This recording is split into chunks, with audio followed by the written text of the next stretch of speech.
doutora Gabriela Coelho Blitz, especialista em proteção de dados e privacidade, que participa das discussões da Lei Geral de Proteção de Dados desde que essa era um projeto de lei no Brasil. Sem dúvida alguma, é uma das maiores autoridades jurídicas em proteção de dados e direito digital, cofundadora da G2 Advocacia, escritório de referência, da Dogma e da Legal Experts, e prontamente atendeu ao meu pedido para estar conosco nesse dia. É uma grande honra tê-la aqui, doutora, a palavra está com a senhora. Doutora Ana, em primeiro lugar, muitíssimo obrigado, é um prazer estar aqui com vocês, acho que é um tema extremamente interessante e, acima de tudo, me deixa feliz em ver a preocupação de uma instituição tão importante como a que nós estamos aqui, frente a esse tema, porque nós tratamos especificamente aqui, quando a gente fala de igrejas, principalmente essa questão religiosa, de dados sensíveis. E quando a gente trata de dados sensíveis perante a legislação, a gente precisa ter um cuidado maior. E é isso que a gente vai explicar um pouquinho aqui para vocês, a partir de alguns conceitos que são importantes, mas bem na linha do que a Ana comentou, o objetivo é que a gente possa, de uma forma muito tranquila, muito simples, muito acessível a todos, conversar sobre esse tema tão importante, que são os direitos que todos nós temos como titulares de dados, né? Então, eu acho que o primeiro ponto que a gente precisa, de alguma forma, esclarecer, e já agradeço aqui que a apresentação já está aqui aparecendo, então, o primeiro ponto que nos vem como questionamento é sobre o que é a privacidade, né? Então, por que a gente tem essa discussão tão grande e por que há essa preocupação, de onde veio essa legislação, por que tudo isso agora virou, de certa forma, uma moda, uma febre? De fato é isso mesmo? Então, o primeiro ponto é que isso não é uma moda, isso é algo que veio já de muito tempo, né? Não é algo recente, é algo que aconteceu há muito tempo, vem sendo discutido em outros países, principalmente na Europa, que é, sem sombra de dúvida, o nosso berço da proteção de dados pessoais. E a pergunta que a gente tem aqui, inicial, é essa: o que é privacidade?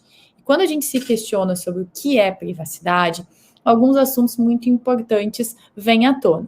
Todos nós acessamos a internet, temos muitas vezes redes sociais, temos Instagram, temos Facebook, temos Twitter, enfim, temos muitas redes sociais através das quais nós vamos nos manifestando, demonstrando os pontos que nós temos interesse, demonstrando as nossas curtidas, os nossos compartilhamentos, enfim, a gente vai deixando um rastro da nossa personalidade através dessa utilização da internet, através dessa utilização das redes sociais. E aí, a gente precisa entender de onde surgiu toda essa discussão, e esse slide aqui que está na tela agora, ele fala justamente desse ponto. Ele surge lá com o direito que as pessoas tinham há muito tempo atrás, isso aqui é um direito pós-revolução industrial, que era o direito de estar só.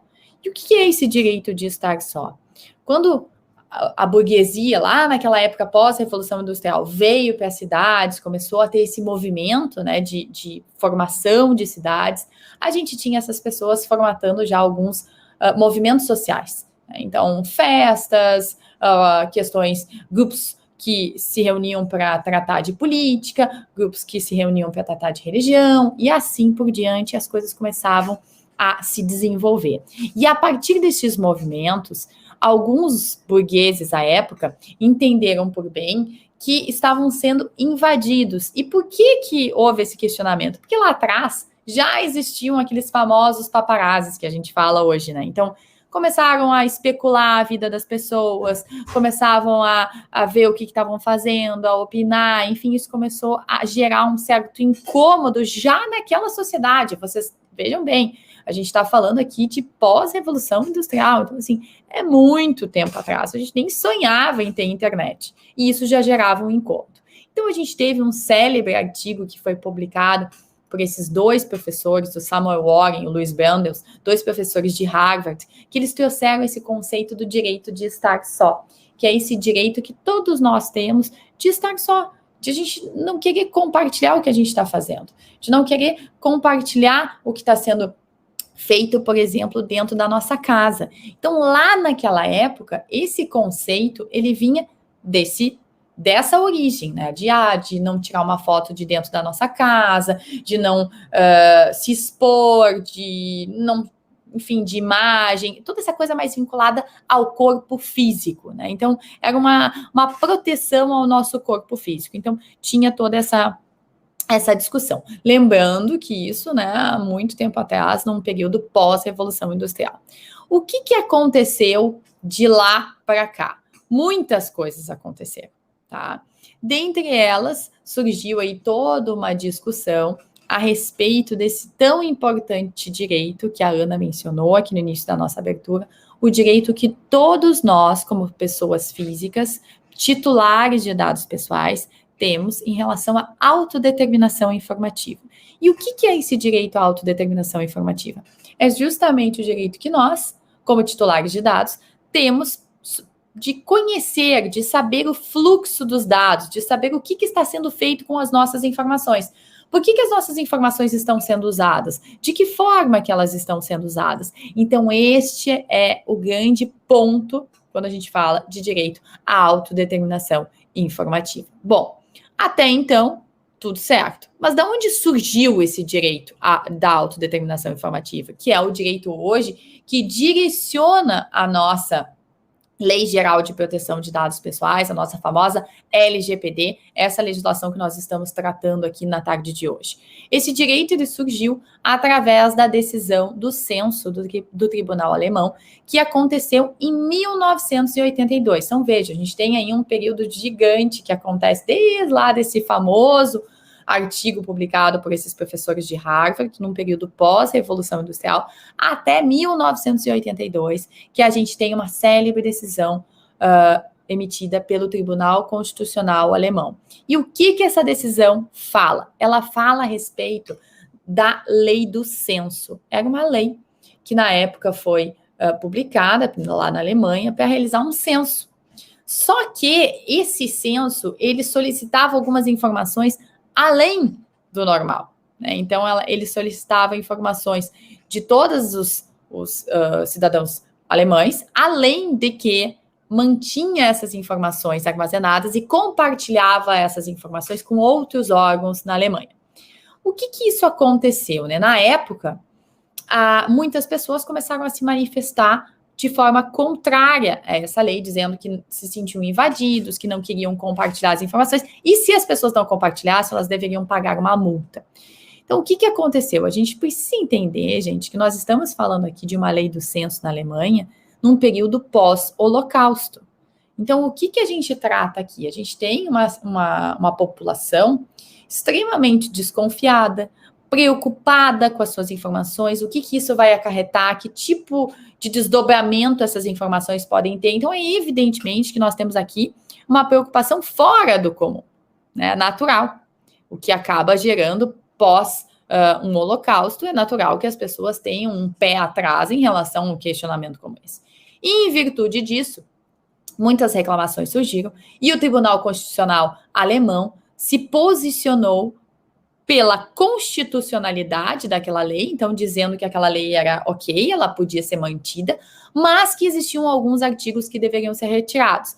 E trouxe este conceito da autodeterminação informativa, garantindo que todo e qualquer cidadão alemão teria o direito de saber qual seria o fluxo dos dados utilizados a seu respeito. Então, aqueles dados da Gabriela, que eram compartilhados lá na Alemanha, com as autoridades alemãs, eu morando lá, vamos supor, eu teria que ter o direito de saber com quem aqueles dados estavam sendo compartilhados. Então, vejam que isso é extremamente relevante, porque a gente sai daquela zona cinzenta de não saber com quem que está sendo compartilhado, de que forma que está sendo compartilhado, e eu passo a justamente ter este controle sobre os meus dados.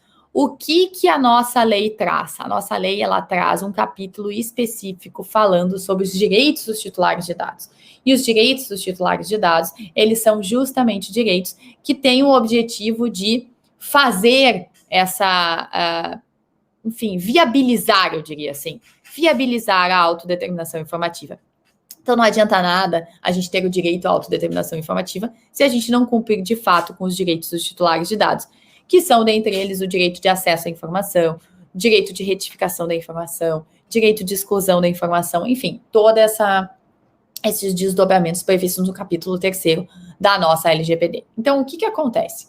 Quanto mais eu me afasto deste controle que o titular tem direito sobre seus dados, mais distante eu estou da autodeterminação informativa. Então, o que as leis de proteção de dados no mundo hoje trazem?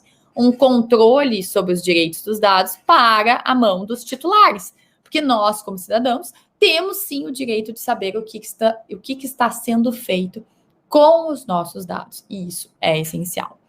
Pode passar, por favor, para o próximo slide. E aí, gente, a gente chega aqui num conceito extremamente importante. Eu falei muito para vocês de um conceito de proteção do corpo físico. Na época da Revolução da Revolução Industrial e daquele período de publicação do artigo dos professores de Harvard pós-Revolução Industrial, nós tínhamos um conceito de proteção do corpo físico. Nós não falávamos de internet, não falávamos de Big Data, não falávamos de nada disso. Até aí, ok. Só que o que aconteceu de lá para cá? Nós tivemos uma verdadeira revolução. A internet chegou e verdadeiramente revolucionou o conceito que a gente tinha de informação. Ela trouxe o que a gente chama de sociedade em rede, que é um conceito cunhado por um professor chamado Manuel Castells, que traz a ideia de que hoje a informação ela não tem fronteiras, ela não tem limite, ela roda imediatamente assim que ela é jogada na internet, a gente não tem mais controle.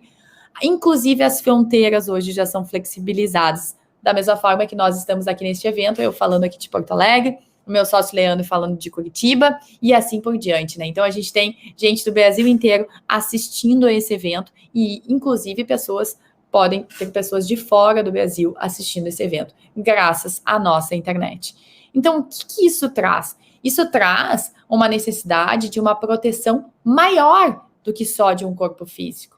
Não basta que o meu corpo físico seja protegido, que a minha imagem, que não tire uma imagem minha, que publique uma imagem que eu não concorde, ou algo nesse sentido. Mas e aqueles compartilhamentos, as curtidas, o que eu faço na internet? Como que esses movimentos realizados na internet, quando eu estou sozinha na frente do meu computador, são protegidos? E é justamente aí que chega esse conceito de proteção de um corpo eletrônico, que também são conceitos trazidos por um célebre autor na área de proteção de dados pessoais, que é o professor Stefano Rodotà, ele que fala de corpo físico, de corpo eletrônico, e traz toda essa discussão, dizendo que agora não basta mais a proteção do nosso corpo físico. Nós precisamos também ter a proteção do nosso corpo eletrônico para que, através da proteção do nosso corpo eletrônico, nós possamos, de fato, exercer a nossa cidadania eletrônica e exercer essa cidadania do novo milênio. Por quê? Porque a cidadania que nós tínhamos lá atrás, para que nós pudéssemos, de fato, exercer a nossa cidadania lá atrás, existiam alguns direitos que garantiam isso. E hoje, novos direitos precisaram surgir para garantir essa nova cidadania. E um dos principais que nós temos aqui como ponto de discussão é justamente o direito fundamental à proteção de dados pessoais, que é todo esse movimento que a gente tem de dados que são coletados na internet, os cookies, aqueles banners que vocês veem nos sites, né, que vocês aceitam, não aceitam. A gente tem desde as concordâncias em políticas de privacidade, os consentimentos dados na internet, tudo isso faz parte, tudo isso compõe esse mundo da proteção de dados pessoais. Então, não basta mais ter uma proteção exclusivamente dos nossos dados que são relacionados ao nosso corpo físico, como eu disse, a nossa imagem, os nossos hábitos que a gente tem, mas também os hábitos e o que nós fazemos na internet. E mais, quando nós estamos na internet, quando nós estamos sozinhos, sentados na frente de um computador, muitas vezes nós adotamos um comportamento que nós não adotamos na frente das demais pessoas quando nós estamos num grande grupo. Então, a gente realmente se expõe de uma forma muito mais íntima, às vezes, num computador, do que no público. E isso faz com que a gente acesse determinados sites, manifeste coisas, manifeste opiniões, manifeste vontades e interesses que muitas vezes publicamente a gente fica um pouco mais constrangido de manifestar. E a partir desta manifestação, dentre elas, a manifestação, mais uma vez eu gosto de reforçar, a manifestação de cunho religioso, então lembrando que a área das igrejas, ela está extremamente envolvida com a proteção de dados pessoais, porque no momento que eu tenho uma religião e eu tenho vontade de expressar esta minha religião na internet, através do meu Facebook, do meu Instagram, do meu Twitter, ou o que quer que seja, eu tenho o direito de fazer isso para exercer de forma plena a minha cidadania. E eu também tenho o direito de ser protegido em relação a isso. Porque eu não posso que esse dado da minha religião, por exemplo, seja usado de forma discriminatória contra a minha pessoa. E a gente sabe que muitas vezes isso pode acontecer sim. Então, nós temos aqui uma necessidade de proteção desses dados relacionados à religião, que são, portanto, dados sensíveis e que garantem, mais uma vez, toda esse exercício de cidadania que eu estou mencionando aqui para vocês. Então, o direito fundamental à proteção de dados pessoais, ele passa a ser muito mais do que um direito à proteção do meu corpo físico, mas principalmente o direito que eu tenho à proteção do meu corpo eletrônico, que nada mais são que os dados pessoais que eu vou deixando nas minhas redes. Hoje, o direito à proteção de dados pessoais, ele ainda não é expresso na nossa Constituição como um direito fundamental, mas existe uma emenda constitucional tramitando nesse sentido, para que ele conste expressamente, sendo que hoje ele é um desdobramento do direito à privacidade. Então, de uma forma resumida, passando para vocês aqui, essa é a história que a gente tem de como que nós chegamos a um direito fundamental à proteção de dados pessoais, passando por esse direito à privacidade. Então, nós nascemos lá atrás, nessa discussão de privacidade, isso foi tendo muitas mudanças, sendo construído ao longo do tempo, até chegar com a mudança da internet, todas essas novas necessidades que trouxeram o direito à proteção de dados pessoais. Então, sem sombra de dúvida, isso coloca aí um ponto crucial de atenção que nós temos que ter no nosso dia a dia, para que, através dessa nossa preocupação, a gente possa, de fato, exercer de forma plena os nossos direitos, como todo titular de dados pessoais que somos, né? Cada um de nós tem esse direito e também o dever de zelar pelos seus dados pessoais. Se vocês puderem aqui passar para a próxima, eu deixo aqui também para a gente finalizar e, enfim, a gente seguir conversando aí nas nossas redes, então a gente tem também muitas vantagens com isso. Eu deixo aqui os meus contatos, caso vocês tenham dúvidas, tenham algum questionamento, eu estou à disposição. A intenção hoje da minha fala era realmente trazer um panorama geral dessa discussão de proteção de dados pessoais, abrir aqui a discussão que certamente virá durante o evento e passar para vocês a importância e a preocupação que todos nós temos que ter quando falamos de dados pessoais. Então é isso, gostaria de mais uma vez agradecer à doutora Ana pelo convite e pela oportunidade de estar aqui com vocês nessa tarde e me colocar à disposição para eventuais perguntas que surjam. Obrigada, doutora. Brilhante como sempre.